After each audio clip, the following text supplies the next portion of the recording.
Hello, everybody. I've just noticed a microphone issue. Have you noticed? My microphone is just coming out of one side, the left side, I think. You notice that?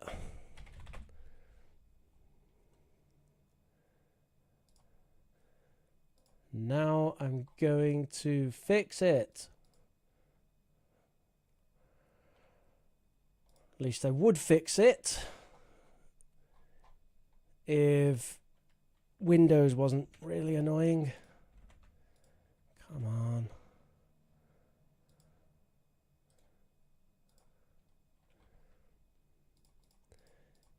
In order to fix this particular issue, you need to go to a menu that's 10 years old and has not been updated. And it's hidden basically everywhere.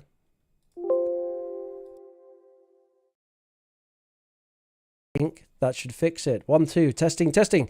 So now we should have stereo. Hello, everybody. My name is Teacher Rich for Oxford Online English, and today we're talking about the media. And you can see a list of things that we're going to do today. We're going to discuss the media. We're going to learn vocabulary related to the media. We're going to look at some examples of that vocabulary. And then we are going to discuss your questions about English learning or anything really, because my name is Teacher Rich and I am, of course, an expert in everything. Except everything that is not English teaching, I'm not an expert in at all. Hello, how is everybody doing today? We have a lot of people in the chat, so hello to everybody. Hello, Lolly, Daisy, Nipa, Jack, Jig, Zaro, Lollipop, Uberari, Sabir, and all the rest of it. Today we're going to talk about the media. You ready for this? Look at the pictures on the stream. Can you describe in English what do these pictures mean? What do you think they mean? What things can you see here? And how does this relate to the media?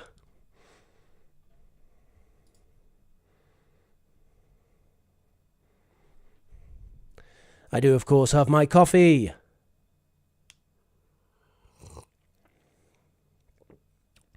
Ooh, yeah, that's good. That's some good stuff. Some good stuff. Stuff. In the north of England, we say stuff. Good stuff. In the south, they'd say good stuff. Stuff. Good stuff. Good stuff. The effect of the media on our mind, says Nazarene. And Father Woso says hello. Well, hello to you, Father Woso. You just hit one of the best English teaching live streams on YouTube. Welcome to Oxford Online English. Smash that like button. Check out our website, oxfordonlineenglish.com, where you can get the most premium teaching on the internet, guaranteed. Highly qualified teachers with, on average, 15 years experience and so many qualifications that it would take 5 minutes to list them all. I don't teach there anymore, so sorry about that, because I'm too busy with other stuff. But hey, the other teachers are great. So it's this idea that the media is manipulated and controlled. This seems to be pervasive in our modern society. Perhaps it's something that was always present and we just didn't notice it quite as much. However, these days people talk about it and people do seem to notice that all these different media sources often say the same thing. And if they say something different, it only goes to show the incredible imbalance and bias that we get from different media sources. So let's begin by discussing 3 questions. we'll discuss 3 questions in English. Number 1, how much trust do you have in the media? Discuss these questions in the chat, and that is over there? Yes, over there on PC or down there on mobile devices. Question 1, how much trust do you have in the media and why? Jack says none. Really? Are you sure about that, Jack? Question number 2, what is a media narrative? A media narrative. What media narratives are currently popular in your country? So what is a media narrative? And what media narratives are currently popular in your country?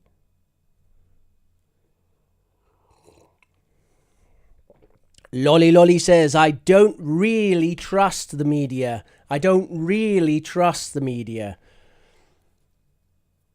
Daisy says, I've zero trust in the media, but it's fun to witness political fighting. Oh.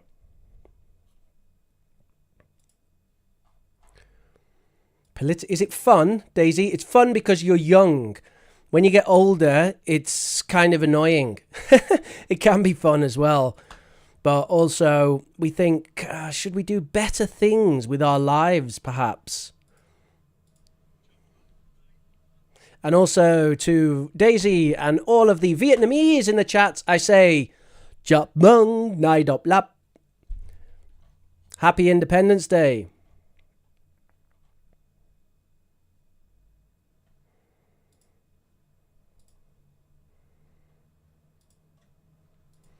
American presidential debates are entertaining. Yeah, Daisy, that's true. Because maybe you're in Vietnam, so you don't really care about the outcome. So yeah, perhaps they are entertaining. Question number 3. What beliefs do you have which conflict with media narratives? And here are the questions which I spoke about there.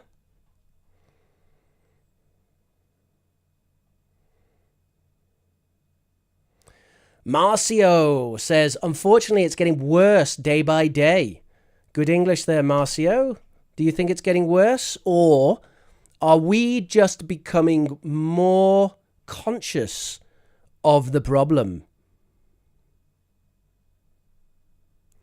Julia says you have to take propaganda, disinformation and clickbait with a pinch of salt. Take it with a pinch of salt. It's a good expression. Take it with a pinch of salt. That's an idiom related to food that we learned a few weeks ago. Take it with a pinch of salt. It means maybe you don't entirely trust what they say. Maybe it's exaggerated. Take it with a pinch of salt. Paula says media is the fourth estate.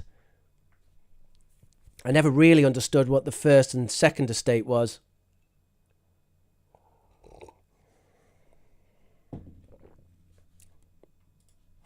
Okay, so let's move on to some new vocabulary. Here you can see 4 interesting pictures relating to the media. What vocabulary could you use to describe what's happening in these pictures? What vocabulary, what English words could you use to describe what's happening in these pictures?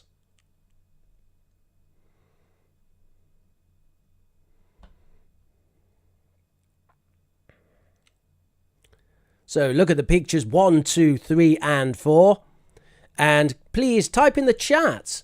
How would you describe these pictures? Jack Efron says, my internet is not very good. Okay, Jack. So if your internet's not fast enough, the pictures may appear as blurry. Actually, they are not blurry. By the way, everybody, smash that like button. So Daisy says for number 2, social outcry.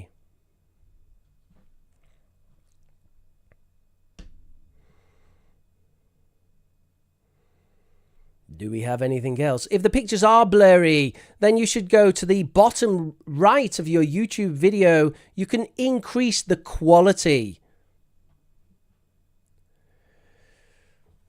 Mogadishu says, without media, there's no lies to discuss anymore. Jack says, can you zoom in a bit more? I can try, Jack. Let's have a look. I think I can do like this sort of thing. Oh, right. How's that? You don't actually need to see the text. You don't need to read the text. Julia says number 1 is misinformation. Actually, it's more complicated than that, Julia. It's not only misinformation, but it's a concept that's more complex than just misinformation.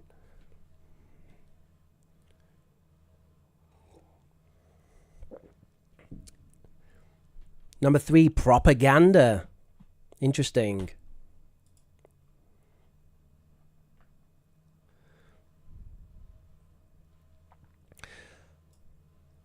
I'll give you 1 more minute. Don't you read my name. What's your name? Says Manikandan. K. Manikandan. My name's Rich. My name is Teacher Rich, also known as Professor Rich. You can find me at youtube.com/Professor Rich, or you can search for Prof Rich Teaching. My name is Teacher Rich, and this is Oxford Online English, the premium English learning stream. In fact, one of the only streams worth watching on the internet today, this hour, about British English. Breaking news for number 4.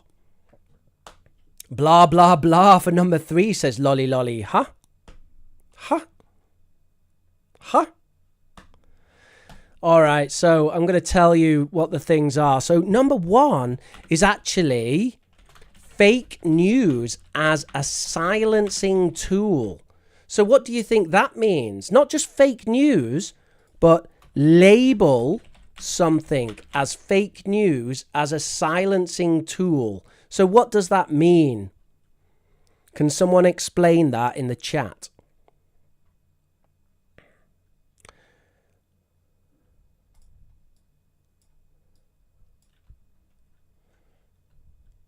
Number 2 is outrage culture. What is outrage culture? Can anyone explain what outrage culture is in the chat? Number 3. Number 3 is political bias or echo chambers. And number 4 is sensationalization. So we got 4 awesome new pieces of vocabulary related to these ideas. Can anyone explain those ideas in the chats? Manikandan says, do you speak with a modern RP accent? Yes, I do. And also, there's no such thing as a modern RP accent. Paula says, manipulations, ideas. Rip the culture right. What does that mean, rip the culture right? 3, political prejudice. Yes, 3 is political prejudice. That's right. Screaming culture. Number 1, a poster for fake news. No. It's label something as fake news as a silencing tool. So what do you think that means?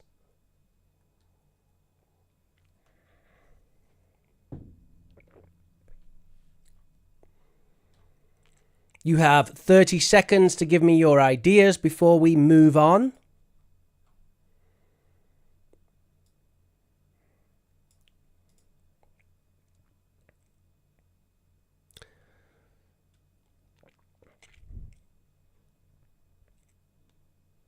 So I'm going to explain number one. Label something as fake news as a silencing tool is when certain media sources, such as the BBC, refer to other sources as misinformation, therefore claiming that they are the only reliable news source, whereas other news sources, which might be more modern, are allegedly not as reliable, and they label them as misinformation, disinformation, or fake news. And they use that in order to silence news organizations that don't have the reach of the BBC or other large media organizations. By the way, everybody, the BBC is not a reliable source of information. I'll say that right now. You should question everything they tell you. They are at least as biased as Russia Today or Al Jazeera. They all have their biases, and the BBC absolutely has a lot of bias. So don't trust them. Question everything. It's the only way you can get around this. Number two, outrage culture. That's how people always fighting on Twitter. You know, you're wrong. No, you're wrong. My dad is more right than your dad. No, your dad is the wrongest dad I've ever known. It's like being in a schoolyard, isn't it? Number three is about propaganda and about political bias, echo chambers. We can see everybody thinks their tribe is the best tribe. It's also tribalism, we can say. And number four is sensationalization, also associated with the tabloids, the gutter press. It's what the media use to sell their newspapers. We might also call number four clickbait. In what way is BBC News biased, says Domenico Lafauci? Well, they're incredibly politically biased towards neo-progressive talking points. So the BBC, for example, would be likely to accept postmodernist or identity politics-based critiques of society as being scientifically substantiated and factual, whereas they are far from it. In fact, they are nothing more than a political opinion. And the BBC presents those ideas often as fact. And you can find a lot of fact-checking on the BBC, which is very heavily politically influenced. And you can quite easily disprove the things that they claim in those fact-checking programs. I believe they actually have a special department now for fact-checking. And many of their own articles they've actually fact-checked and debunked their own article just a few years later. A lot of this happened during the pandemic. For example, they were fact-checking that masks didn't work. And then later they fact-checked their own article and said, actually, masks don't work in the way that we thought they did. So there's a lot of bias going on there at the BBC, especially today. Okay, so let's move on to an example. BBC Fact Check exposes other news sources as conspiracy theories. So would we call this sensationalization, political bias, over-reliance on outrage culture, fake news as a silencing tool, fact-checking as a gatekeeping device, or echo chambers? Which of these things is this? Which of these ideas represents this example? By the way, everybody, remember, I'm an English teacher, and everything I'm giving you today that's not about English teaching is just my opinion. I'm not an expert on modern society or on political events or on popular media. I'm just a language teacher, and this happens to be a very interesting topic which a lot of people are talking about today.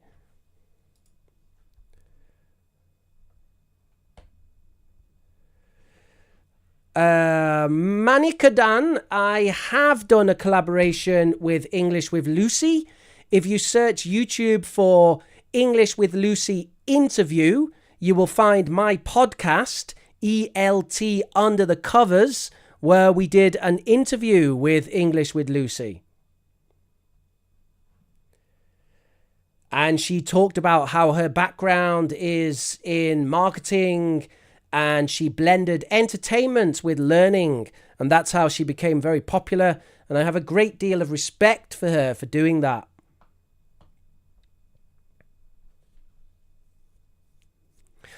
So this is actually an example of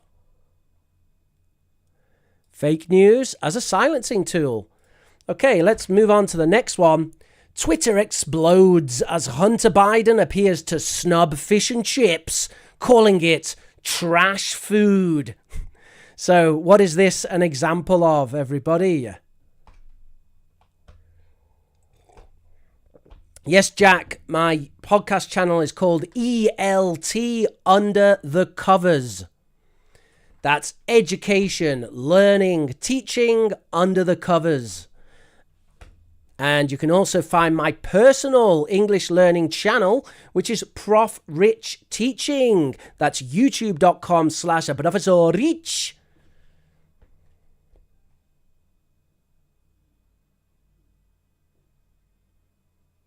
Asif says, can you suggest material regarding IELTS? Yes, I can.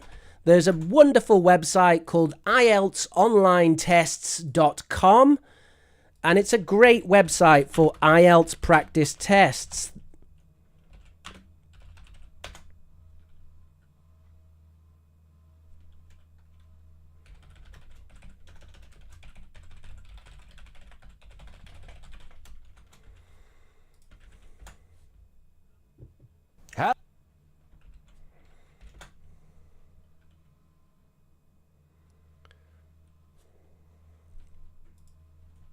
So what's this an example of? That's right, Daisy, it's outrage culture. Okay, next. A 60-year-old woman cutting herself on a piece of glass is reported as vulnerable pensioner suffers terrifying, life-threatening throat gash in her own garden. I'll read that again. Vulnerable pensioner suffers terrifying, life-threatening throat gash in her own garden. What's that an example of, everybody?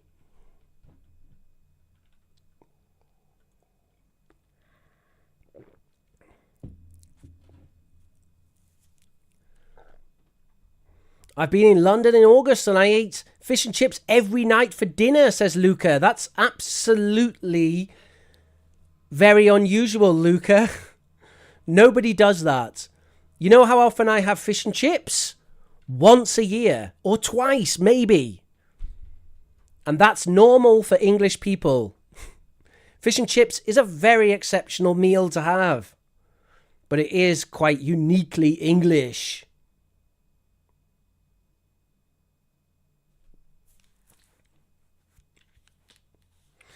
Well, everything's bias, isn't it, Domenico? I have my biases as well. And I try as an English teacher to always say, look, this is my opinion. So this is not my expertise. My expertise is in language. And I do have my biases. I used to read The Guardian all the time 20 years ago at university. But now I can't stand The Guardian. I don't go anywhere near it. I really can't stand it. Once they started writing a lot of things which heavily criticize my identity. And actually, I took that quite personally, as you might do when someone criticizes your identity, not on one level, but on many levels. As a man, as a white, Celtish, indigenous English person, as a video gamer, and as even a traditionalist in some ways. And then I can't read The Guardian anymore because I feel that they have a political agenda against many aspects of my identity. And some of those aspects of my identity, I can't help. You know, I can't help that I was born white Celtish. I can't help that I was born as a man. It just, that's how it is. And so I do consider it a political agenda to attack those characteristics. So this is, of course, sensationalization. And some of you may know that before I became an English teacher, I actually trained to be a journalist. I did the NCTJ, that is the National Council for Training of Journalists, which is the qualification to become a newspaper journalist in the UK. You must do that qualification to be a newspaper journalist in the UK. And I studied that and passed that qualification. And this example that I'm showing you here, this is actually a real example from my course. That's the course that I did in 2005 to teach me how to be a newspaper journalist. And we had a press release. The press release said, a 60-year-old woman fell over in her garden and cut her neck on some broken glass, and they took her to hospital. And my teacher told me that this is how we should report that. That's how they train journalists. That's how they trained journalists 20 years ago. So that is sensationalism, sensationalization. Next, my newsfeed agrees with me on everything. So I'm obviously right about everything, and everywhere else on the internet is full of radical lunatics. My newsfeed agrees with me on everything. So I'm obviously right about everything, and everywhere else on the internet is full of radical lunatics. What do you think about that? What does sensationalization mean, says Demos? So sensationalization means you take a simple fact, like this, I'm drinking coffee. So Teacher Rich is drinking coffee.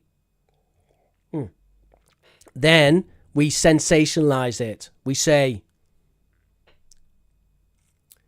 old bald teacher slurps juicy black liquid from Winnie the Pooh childish mug.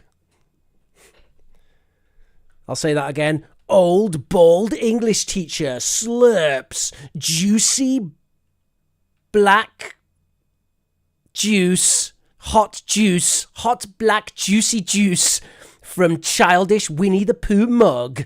That's sensationalization. It's like you exaggerate something in order to make it sound salacious and gripping. How do you pronounce the word formulae? Formulae.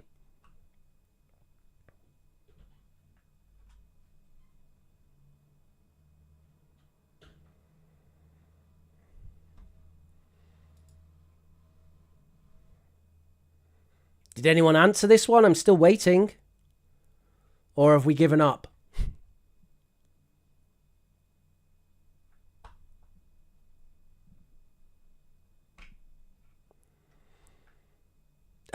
It's kind of political bias, but it's actually more about echo chambers, Daisy. Can you explain what that means, echo chambers? It's more about echo chambers than political bias.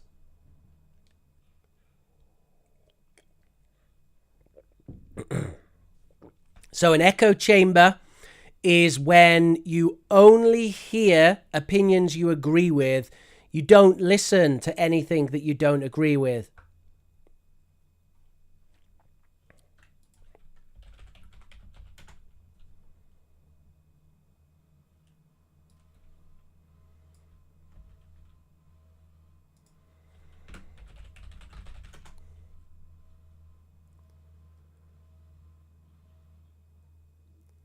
Daisy pronounced it differently. Are you sure? Formulae.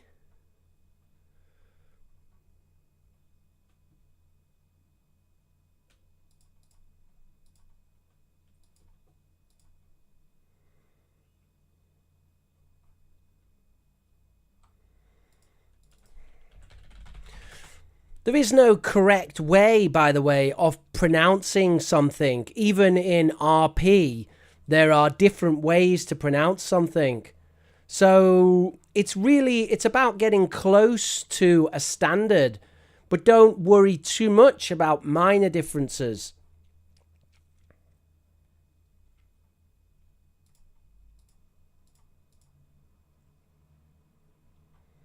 Oh, she said formulae. Formulae. Formulae. Formulae sounds good. What is your class time daily? Well, I teach on my own channel at 2 p.m. UK time on Saturdays, and that will be starting in 25 minutes, youtube.com/Professor Rich. And we have a really spicy topic for today. We are going to talk about how to break bad habits. Don't miss this. This is in 25 minutes, youtube.com/Professor Rich. Prof Rich teaching on YouTube, how to break bad habits with UK vocabulary. That's starting in 25 minutes.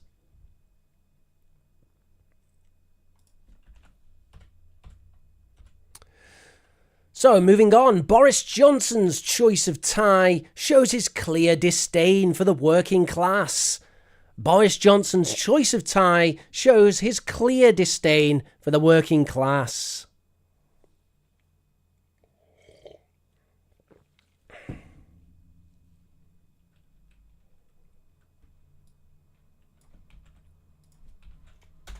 What's that an example of?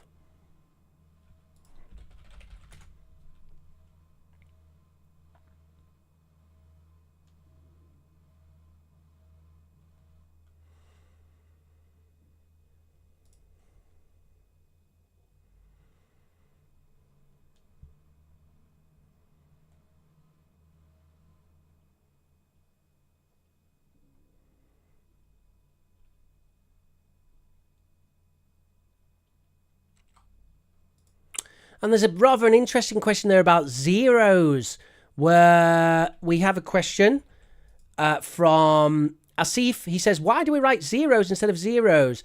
That's a really interesting question. Actually, we can write so the plural form of the word is actually zeros with the ES. But when you say zeros, you're actually using the third person form of the verb, like he zeroes in on the problem. Whereas zeros as a noun is actually the plural noun. So in fact, we do write it as zeros with an ES.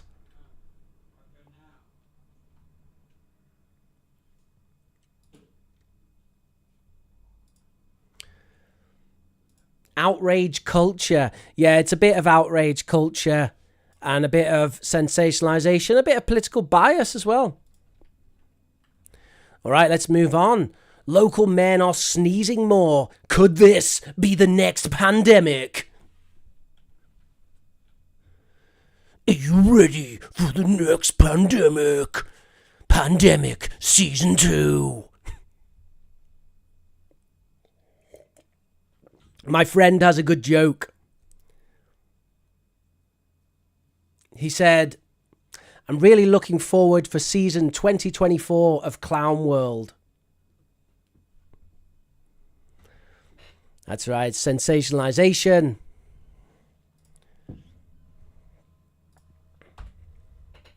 Labour's tax proposals are ushering in a new era of communist Europe.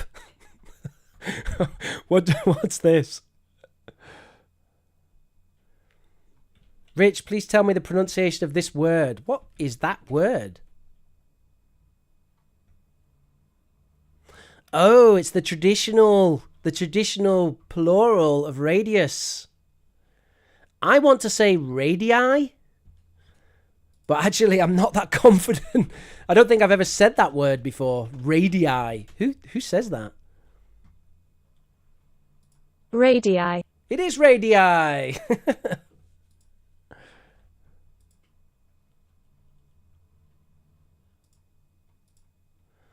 Labour's tax proposals are ushering in a new era of communist Europe. All right. So that one, of course, is sensationalization, political bias. Next. These spelling mistakes. Bloggers? These spelling mistakes bloggers make show. Right. It should be these spelling mistakes show how alternative. I see. These spelling mistakes that bloggers make show how alternative media is untrustworthy. And I'm just going to tell you that, of course, is sensationalization. Fake news as a silencing tool. Next, Twitter is full of right-wing nutcases, so I only hang around on Facebook now. That, of course, is an example of echo chambers and political bias. And that's it for today on that topic. We will have some time for questions. Just a reminder, check out my stream on my own channel. That's on Breaking Bad Habits. And that will be in about 20 minutes. So let's move on to question time, everybody. And of course, you can download the notes from today.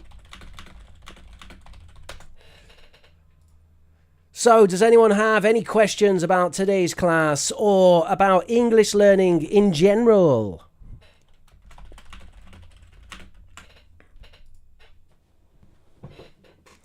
What do you got? What do you got? I'm Batman. Oh. I'm Batman. I'm Batman. Oh my God, who are you? I'm Batman. Smash that like button. Thank you, Julia. We got quite a lot of likes, actually. Thank you. Can you give us an example of fact-checking as gatekeeping? Yeah, I can. I can absolutely give an example of that, Daisy. So... Daisy said that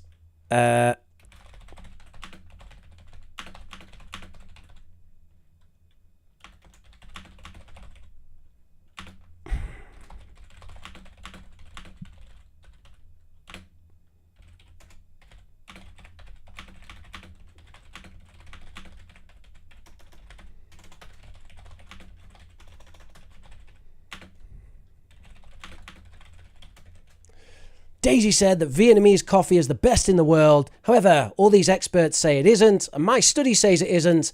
Therefore, Daisy can't be trusted.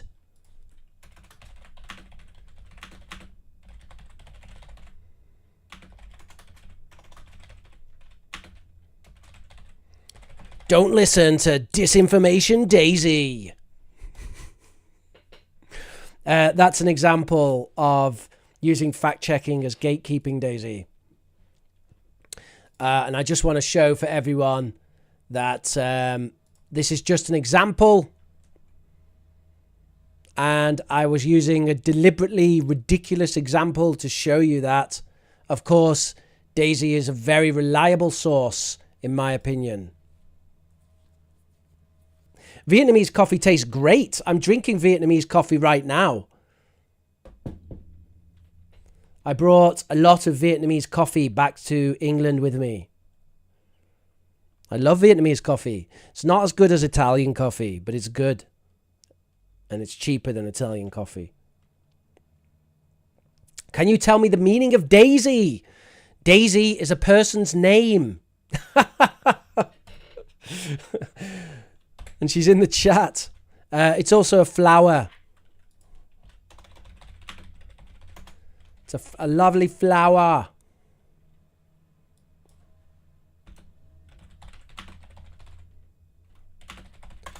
You want to see a daisy? I'm going to generate one with my amazing artificial intelligence generator.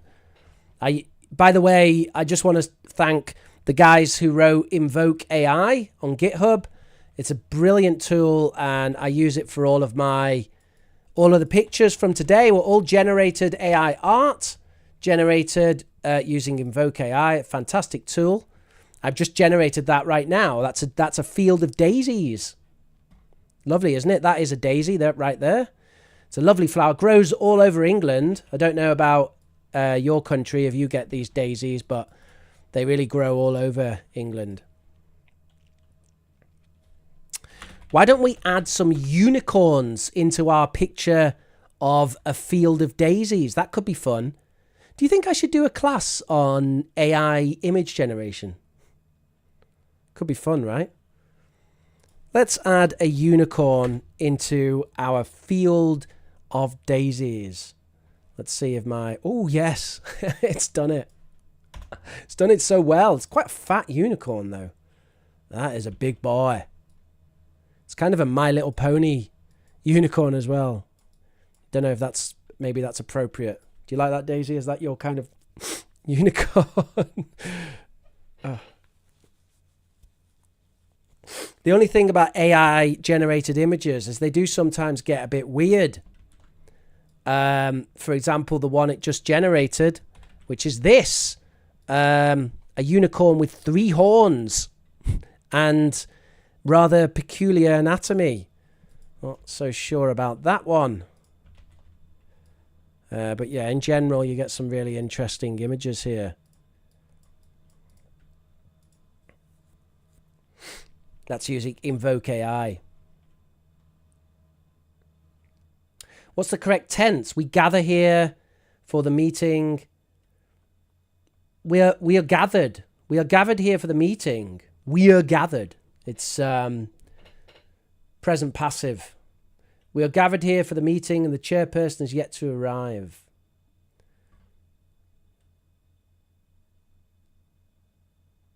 You could also, we have gathered.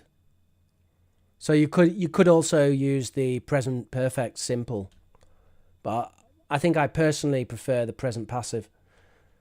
We are gathered here versus we have gathered. No AI can imagine me, says Demos. No AI can imagine me. We'll see about that.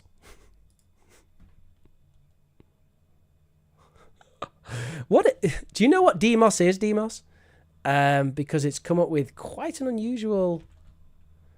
Can I just ask Demos? Do you look anything like that? That's what I get when I typed in Demos. I have no idea what that means.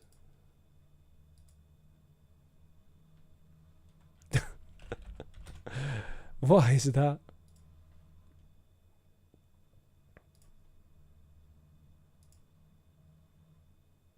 The present perfect simple, it can be manikandan, but I prefer the present simple passive.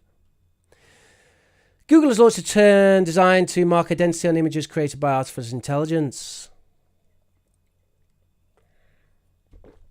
Have they? What does that mean?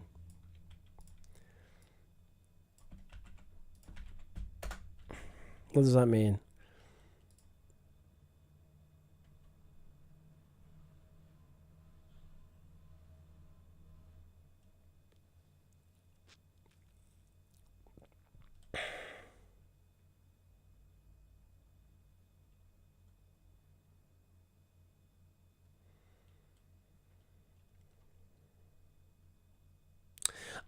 See, Daisy, what they haven't actually developed the tool that can identify the images. They've developed a tool which puts a watermark on Google's AI image creator. I don't use Google's AI image creator, so my images don't have the watermark. The truth is, you can't actually identify AI created images. You can try as a human, but you can't. And you can't identify AI created text either. I've tested it with real text and with AI created text, and it gets it wrong all the time. So you can't. You have to use your human human skills to do it. Rich, do you use Instagram? Nope. I don't. If you want to contact me, it's youtube.com/Professor Rich, or you can go to our English learning community, which is not part of Oxford Online English, so I don't want to advertise it here. It's not right. Thank you very much, everybody, for joining me today for this lovely, lovely class. I hope you enjoyed it. As I mentioned before, I will be live in 10 minutes on Professor Rich to talk about how to break habits. Do you have a bad habit? Do you want to break that bad habit? Then you should definitely tune in for our class on bad habits, because we're not only going to learn some excellent English phrases, but also I'm going to give you real scientific information from a scientific awesome book about how to break habits. Check it out. That's also an example of sensationalization. I'll see you all in 10 minutes.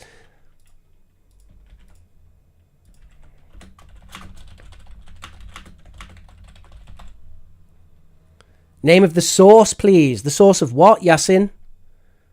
The source of what? I want to learn British English. Can you help me to use WhatsApp? I can help you. My cost is currently £30 per hour for a private class, Manikandon, and you need to buy at least 4 classes. So if you're ready to drop £120, then you can email me at professorrich@gmail.com.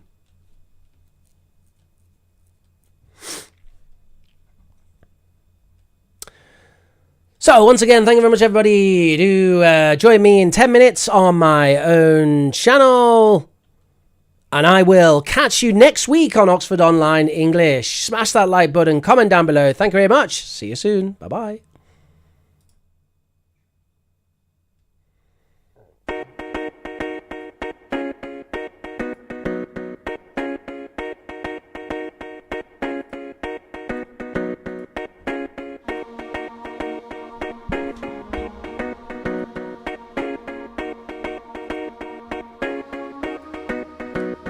I've already done it, Yasin.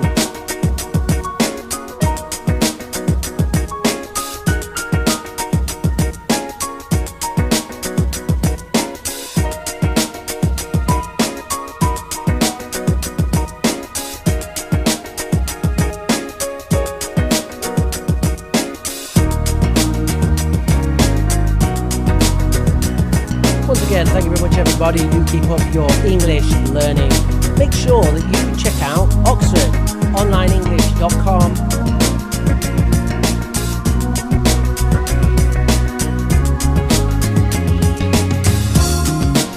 Awesome online teaching at oxfordonlineenglish.com. Awesome online teaching, quality teachers. And in fact, you can get your first lesson for just €8.99. Wow. €8.99, £7.70.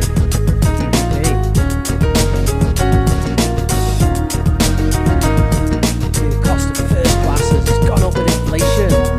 It's life, unfortunately. Go check it out. €8.99, a good price for some excellent teaching quality. Oxford Online English.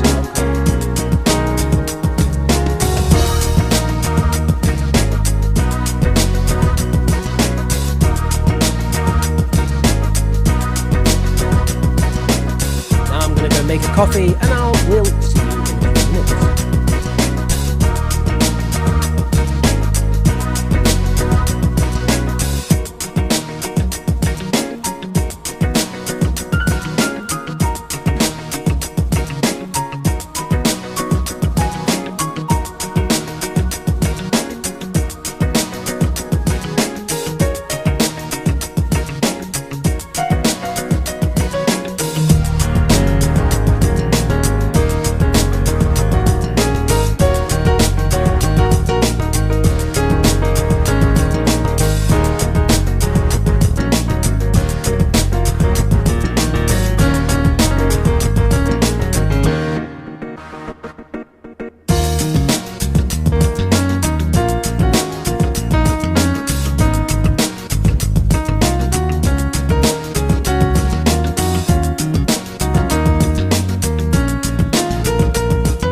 See? Vietnamese coffee.